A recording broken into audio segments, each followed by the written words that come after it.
अखंड भारत की सबसे महत्वपूर्ण नदियों में से एक नदी आज विलुप्त हो चुकी है। कम से कम धरती के ऊपर तो उसका अस्तित्व नहीं दिखता है। हाँ, कुछ रिसर्च में जरूर यह दावा किया गया है कि यह पवित्र नदी आज भी धरती के नीचे मौजूद है और आज भी यह बहती है। हम बात कर रहे हैं सरस्वती नदी की, जिसका हिंदू धर्म में बड़ा ही पवित्र स्थान है। सरस्वती नदी कभी भारत की धरती पर बहती थी और उसके किनारों पर कई महान मानव सभ्यताओं का विकास हुआ था। सरस्वती नदी अखंड भारत के समय ही हिंदुस्तान की धरती पर बहती थी। आज से 5500 साल पहले सरस्वती नदी भारत के 4 राज्यों के कई महत्वपूर्ण शहरों से गुजरती थी। टेक्टोनिक गतिविधि को सरस्वती के जल स्रोत से अलग होने का कारण भी माना जाता है। माना जाता है कि इसके परिणाम स्वरूप नदी सूख गई और रेगिस्तानी रेत और जलोढ़ मिट्टी के नीचे दब गई। कुछ पर्यवेक्षकों ने इस नदी को पौराणिक माना था। हालांकि जब भूवैज्ञानिक दृष्टिकोण से जांच की गई है, तब यह निष्कर्ष निकाला कि सरस्वती नदी, जो अब विलुप्त हो चुकी है, असल में एक नदी थी। सरस्वती नदी भारतीय उपमहाद्वीप के उत्तर पश्चिमी क्षेत्र से होकर बहती थी। सरस्वती नदी हिमालय से निकलती थी और पश्चिम में सिंधु नदी और पूर्व में गंगा नदी के बीच से होकर पंजाब, हरियाणा, पश्चिमी राजस्थान और गुजरात से होकर बहती थी। यह अंत में अरब सागर में कच्छ की खाड़ी में गिरती थी। इसे जीवन देने वाली नदी माना जाता था और इसने लोगों के धार्मिक जीवन में महत्वपूर्ण भूमिका निभाई थी। भूवैज्ञानिकों को एक बड़ी नदी प्रणाली के साक्ष्य मिले हैं जो उत्तर पश्चिमी भारत और पाकिस्तान से होकर बहती थी। यह होलोसीन युग था जो पिछले 11,700 साल के दौरान था। इस नदी प्रणाली को अब घग्गरहकरा नदी प्रणाली के रूप में जाना जाता है।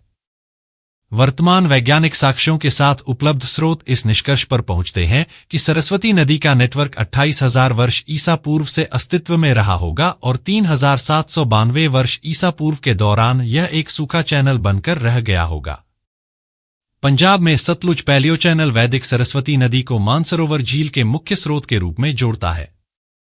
कुछ वैज्ञानिकों का मानना है कि यह नदी अभी भी थार रेगिस्तान के नीचे भूमिगत रूप से बह रही होगी।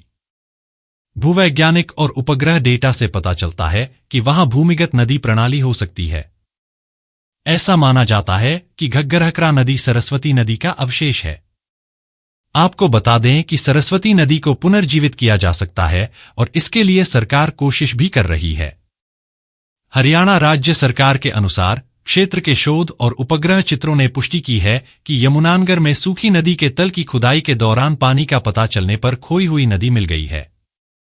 सरकार द्वारा गठित सरस्वती हेरिटेज डेवलपमेंट बोर्ड ने 30 जुलाई 2016 को नदी के तल को 100 क्यूसेक पानी से भरने का ट्रायल रन किया था, जिसे यमुनानगर के ऊंचा चांदना गांव में ट्यूबवेल से खोदे गए चैनल में पंप किया गया था। आदि बद्री बांध के निर्माण से संग्रहित जल का उपयोग मुख्य रूप से सरस्वती नदी के पुनरुद्धार और सरस्वती विरासत के विकास के लिए किया जाएगा। इसके अलावा इस परियोजना में हिमाचल प्रदेश राज्य में पीने और सिंचाई के लिए प्रति वर्ष 61.88 हेक्टेयर मीटर जल उपलब्ध कराने की परिकल्पना की गई है। त्रिवेणी संगम गंगा, यमुना और पौराणिक सरस्वती नदी का संगम है। त्रिवेणी संगम उत्तर प्रदेश के प्रयागराज में स्थित है। यहां गंगा और यमुना प्रत्यक्ष रूप से तो सरस्वती अप्रत्यक्ष रूप से मौजूद है। कहा जाता है कि सरस्वती नदी यहां कभी नहीं पहुंची थी। भूकंप के कारण जब धरती ऊपर उठी तो सरस्वती का आधा से अधिक जल यमुना नदी में चला गया। इस प्रकार सरस्वती का जल यमुना में मिल गया। यही कारण है कि प्रयाग को 3 नदियों के संगम के रूप में जाना जाता है। वैदिक सभ्यता और सिंधु सरस्वती सभ्यता दोनों ही सरस्वती नदी के तट पर पाई गई थीं। वैदिक सभ्यता की अगर बात करें तो यह सभ्यता सिंधु घाटी सभ्यता के बाद 1500 ईसा पूर्व और 500 ईसा पूर्व के बीच फली फूली। वैदिक सभ्यता का नाम वेदों, पवित्र हिंदू ग्रंथों के नाम पर रखा गया है। भरत जनजाति सरस्वती नदी के ऊपरी क्षेत्रों में रहती थी, जबकि पुरु जनजाति दक्षिण में रहती थी। वैदिक काल के दौरान सरस्वती नदी को सबसे पवित्र नदी माना जाता था। वहीं सिंधु सरस्वती सभ्यता हड़प्पा सभ्यता के रूप में भी जानी जाने वाली यह सभ्यता आधुनिक उत्तर पूर्व अफगानिस्तान से लेकर पाकिस्तान और उत्तर पश्चिम भारत तक फैली हुई थी। 2500 ईसा पूर्व तक यह प्राचीन दुनिया की सबसे बड़ी सभ्यता थी, जो 3,86,000 वर्ग मील से अधिक क्षेत्र में फैली हुई थी।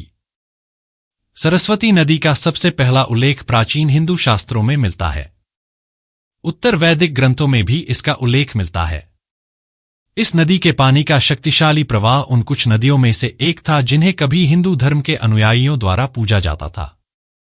महाभारत के कुछ पृष्ठों में इस नदी का उल्लेख है, जो हरियाणा के सिरसा नामक एक कस्बे में कहीं विलुप्त हो गई थी। महाभारत में वर्णित राजा पुरुरवा सरस्वती नदी के तट के पास अपनी होने वाली पत्नी उर्वशी से मिले थे। महाभारत का युद्ध न केवल सरस्वती नदी के पास लड़ा गया था, बल्कि उसका पाठ भी तटों के पास ही हुआ था।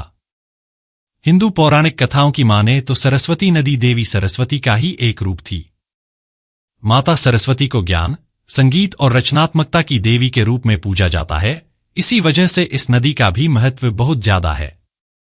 कई हिंदू ग्रंथों में उल्लेख है कि भगवान शिव और देवी पार्वती की संतानों में से एक कार्तिकेय को सरस्वती नदी के तट के पास ही देवसेना का रक्षक नियुक्त किया गया था। वहीं भगवान विष्णु के एक अवतार परशुराम ने अत्याचारी राक्षस की हत्या के पाप का पश्चाताप करने के लिए सरस्वती नदी के पानी में ही स्नान किया था, जिससे उन्हें पापों से मुक्ति मिली थी। शास्त्रों में इस बात का भी जिक्र है कि एक बार जब वेदव्यास सरस्वती नदी के तट पर भगवान गणेश को महाभारत की कथा सुना रहे थे, उस समय ऋषि ने नदी को धीरे बहने का अनुरोध किया ताकि वह पाठ पूरा कर सके। शक्तिशाली सरस्वती नदी ने उनकी बात नहीं मानी और अपने तीव्र प्रवाह में बहती रही। नदी के इस व्यवहार से क्रोधित होकर ऋषि ने सरस्वती नदी को विलुप्त होने का श्राप दिया था, जिससे सरस्वती नदी पाताल में समा गई थी। यह वीडियो आपको कैसी लगी यह कमेंट बॉक्स में हमें जरूर बताएं। साथ ही यदि वीडियो पसंद आया हो तो चैनल को सब्सक्राइब करने के साथ वीडियो को लाइक और शेयर करना ना भूलें। धन्यवाद।